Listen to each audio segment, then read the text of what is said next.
Hello friends, इस वाले video में एक एनबीएफसी कंपनी के बारे में डिस्कस करेंगे जिसका नाम है कैप्री ग्लोबल। ठीक है, कैप्री ग्लोबल जो है उनके क्वार्टर फोर के रिजल्ट वगैरह डिस्कस करेंगे। तो उनके क्वार्टर फोर के अगर आप रिजल्ट देखोगे तो रिजल्ट जो है काफ़ी अच्छा इनका रिजल्ट आया है। देन इनका अगर आप बिजनेस मॉडल अगर समझो तो ये कंपनी लोन देती है, लोन प्रोवाइड करती है, जैसे एमएसएमई हो गया, हाउसिंग फाइनेंस हो गया, कंस्ट्रक्शन लोन हो गया। ठीक है, इसके साथ साथ गोल्ड लोन भी जो है कंपनी देती है। और वैसे लास्ट अगर 2-3 साल में देखोगे तो इनके गोल्ड लोन वाला जो सेगमेंट है वो काफ़ी ज़्यादा ग्रो किया, क्योंकि इनके ब्रांच अगर देखोगे ना तो गोल्ड लोन वाला जो ब्रांच है आई थिंक 800-900 इनका जो है ब्रांच हो गया टोटल। सिर्फ गोल्ड लोन का देखोगे तो 800-900 इनका ब्रांच हो गया, क्योंकि गोल्ड लोन का जो इनका ब्रांच है लास्ट 2-3 ईयर्स में इन्होंने काफ़ी एक्सपांड किया, काफ़ी एक्सपांड। ठीक है, तो उस हिसाब से देखो तो गोल्ड लोन वाला इनका बिजनेस जो है काफ़ी अच्छा चला। देन उसके साथ साथ इनका अगर क्वार्टर फोर का अगर इनका आप रिजल्ट देखोगे तो इनका जो AUM है वो आपको 60% से ग्रो किया है YoY लेवल पे। और इनका नेट इंटरेस्ट इनकम वो 56% से ग्रो किया है। नॉन इंटरेस्ट इनकम 36% से ग्रो किया। सब YoY लेवल पे जो है बता रहे हैं। ऑपरेटिंग एक्सपेंस जो है वो 35% से एक्सपांड हुआ है। ठीक है, ऑपरेटिंग एक्सपांसन जो है इनका जो खर्च है वो जो है 35% से इंक्रीज हुआ खर्च। ऑपरेटिंग प्रॉफिट जो है वो 68% से ग्रो किया है। पैट 59% से ग्रो किया है। और कॉस्ट इनकम रेशियो देखोगे तो वो जो है थोड़ा डाउन हुआ है। ठीक है, 548 बेसिस पॉइंट जो है वो डाउन हुआ है। देन NNPA जो है वो डाउन हुआ है। ठीक है, 35 बेसिस पॉइंट है, डाउन हुआ है। ROA मतलब ROE और ROA देखोगे तो वो काफ़ी अच्छा इनका नंबर है, क्योंकि ROE थोड़ा सा डाउन हुआ है और ROA जो है वो 20 बेसिस पॉइंट से इंक्रीज हुआ है। ठीक है, देन इनका अगर आप सेगमेंट वाइज अगर आप रिजल्ट देखोगे, परफॉर्मेंस देखोगे सेगमेंट वाइज मीन्स जैसे इनका गोल्ड लोन वाला जो सेगमेंट है गोल्ड लोन वाला, तो उनका अगर आप लाइव अकाउंट देखोगे तो लास्ट ईयर जो है वो 62 लाख मतलब सॉरी 62 लाख 6,29,627 था। ठीक है, लाइव अकाउंट्स इस साल इंक्रीज होके 6 लाख से 10 लाख हो गया, 10,18,080 क्वार्टर फोर FY26 में। कोलैटरल इनका अगर कोलैटरल वेट इन कस्टडी देखोगे वो टन में होता है, तो वो इनका क्वार्टर फोर FY26 में वो 19 है। लोन टू वैल्यू देखोगे जिसका AUM जो लोन टू वैल्यू वो जो है 69% है। ठीक है, और इनका AUM जो ग्रो किया वो 170 मिलियन। ठीक है, सेकंड MSME देखोगे तो इनका एवरेज टिकट साइज जो होता है वो क्वार्टर फोर FY26 में वो हो गया आपको 1.3 मिलियन। इनका लाइव अकाउंट जो है वो 54,849 क्वार्टर फोर FY26 में। लोन टू वैल्यू देखोगे उनका 52% है। और इनका मतलब लोन टू वैल्यू मीन्स इनका जो इंक्रीमेंटल डिसबर्सल है वो जो है वो 52% है। इनके जियोग्राफिकल डिस्ट्रीब्यूशन देखोगे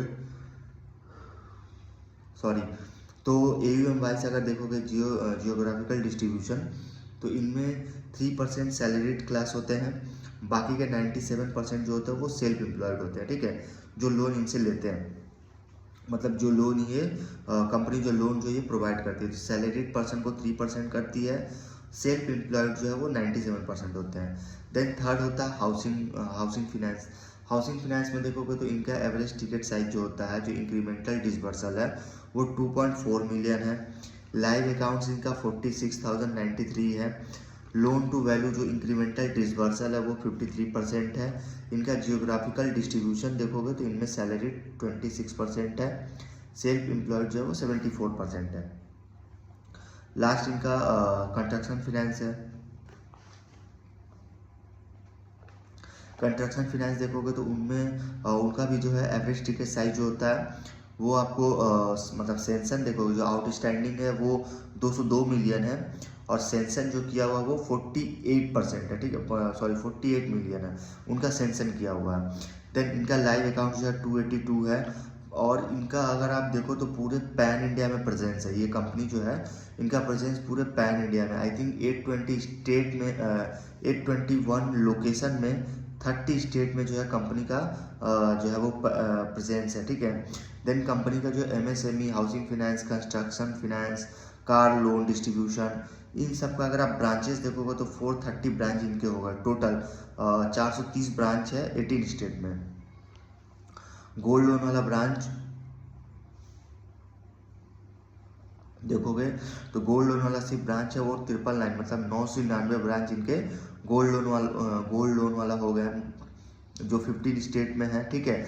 देन उसके साथ इनका अगर टोटल ब्रांच देखोगे, मतलब गोल्ड लोन और MSME, housing finance, construction, car loan वाला, जो भी इन सब का जो ब्रांच है उन सबको मिला के इनका टोटल ब्रांच जो है वो 1429 है, जिसमें 999 ब्रांच सिर्फ आपको गोल्ड लोन वाला है। और ये देखोगे तो इनका जो मतलब जो टेक सेंटर है गुड़गांव में, नोएडा में, ठीक है। गुड़गांव, नोएडा, बेंगलोर में इनका जो टेक सेंटर है। देन कंपनी का जो ब्रांच है वो जो है मतलब ब्रांच जो नेटवर्क है वो लगातार इंक्रीज हो रहा है। आप इसी क्वार्टर में देखोगे, Q4 FY26 में इन्होंने 98 ब्रांच जो है इन्होंने ऐड किया है। और इनका जो मॉर्गेज फाइनेंस बिजनेस है, जैसे MSME, माइक्रोलैब, हाउसिंग, ये सब में देखोगे तो इनके ब्रांच जो है टोटल 408 ब्रांच है, जो 11 स्टेट में जो है वो फैले हुए हैं, ठीक है। वैसे इनका अगर आप देखोगे जो कंस्ट्रक्शन फाइनेंस है वो कंटिन्यू है 3 डेडिकेटेड ब्रांच, मतलब बेंगलोर, हैदराबाद और अहमदाबाद, ये तीनों स्टेट में जो है इनके ब्रांच है, ठीक है, कंस्ट्रक्शन फाइनेंस के। देन उसके साथ साथ कंपनी जो इनका जो ग्रोथ जो आ रहा है इस कंपनी में, उसके कुछ लीवर, जैसे कंपनी मतलब फोकस कर रही है रेवेन्यू डाइवर्सिफिकेशन में। Then company scale and expand products suite, ठीक है, मतलब कंपनी अपना जो प्रोडक्ट है उसको एक्सपांड कर रही है, उसको स्केल अप कर रही है। देन कंपनी न्यू ब्रांच जो है वो न्यू ब्रांच मतलब कंपनी जो है वो जो एग्जिस्टिंग स्टेट है और न्यू स्टेट दोनों में कंपनी एक्सपांड कर रही है अक्रॉस, जैसे इनका जो न्यू जो स्टेट होगा जैसे एक्सपांड कर रही है जो तेलंगाना, कर्नाटका, तमिलनाडु, उड़ीसा, उत्तर प्रदेश, ये सारे जो भी इनके जो स्टेट है वहाँ जो है कंपनी एक्सपांड कर रही है। देन कंपनी का जो एक्सपांड कर रही है उसका नेटवर्क देखोगे, मोटा मोटी इन्होंने जो गाइडेंस दिया है वो 750 से 800 न्यू ब्रांच वो लगभग नेक्स्ट 2 ईयर्स में जो है ये ओपन करेंगे, ठीक है, नेक्स्ट 2 ईयर्स में। और इनका सेल्स प्रोडक्शन देखोगे अक्रॉस MSME, गोल्ड, तो इसमें जो है वो इंक्रीज हो रहा है सेल्स प्रोडक्टिविटी।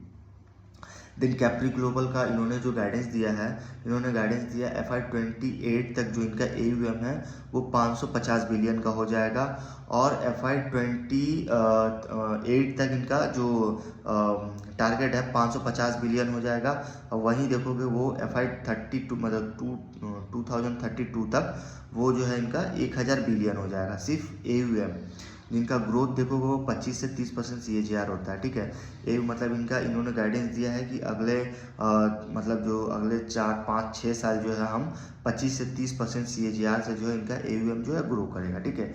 और इनके कुछ ROE जो इनका जो एक्सपांसन हो रहा उनके कुछ की लीवर्स है जिससे इनका ROE और एक्सपांड हो सकता है। जैसे पहला है ग्रोथ अपॉर्चुनिटी मीन्स इनका जो AUM ग्रोथ है, AUM ग्रोथ देखोगे through new market, customer segment and partnership, मतलब जो इनका ग्रोथ जो अपॉर्चुनिटी है वो जो इनका AUM ग्रोथ जो है वो new market, customers segment and partnership से जो है इनका इंक्रीज हो रहा है, ग्रोथ अपॉर्चुनिटी आ रहा। देन सेकंड मार्जिन एक्सपांसन हो रहा, मतलब जो जैसे increase in share of high yield productivity liability management through को लैंडिंग, ठीक है, जिससे इनका मार्जिन एक्सपांस हो रहा। Then high quality fee income देखोगे, इससे इनका ROE एक्सपांड कर सकता है, जैसे expansion in car loan origination and insurance business. चौथा कॉस्ट एफिशिएंसी है, इसमें operating leverage from existing network product improvement through tech and AI, ठीक है, जिससे इनका ROE एक्सपांड कर सकता है। और लास्ट है अंडरराइटिंग एफिशिएंसी देखोगे तो reduction in credit cost through data science and analysis, ठीक है। देन कैप्री ग्लोबल का इन्होंने टारगेट दिया है कि मोटा मोटी जो इनका ROE का जो इनका टारगेट है वो 16 से 18% का टारगेट है, और इनका ROA का जो टारगेट है वो 4 से 4.5% का टारगेट, मतलब इन्होंने गाइडेंस दिया है कि अगले मतलब FY 2028 तक इनका ROE जो है वो 16 से 18% होगा और ROA जो है वो 4 से 4.5% होगा, ठीक है। और वैसे कंपनी जो है वो एक NBFC कंपनी है। अब कंपनी देखो तो मतलब इनका प्रेजेंस हर सेगमेंट में, जैसे इनका सेगमेंट वाइज जैसे MSME, construction, affordable housing, car loan, gold loan, सब कंपनी जो है वो प्रोवाइड करती है, ठीक है।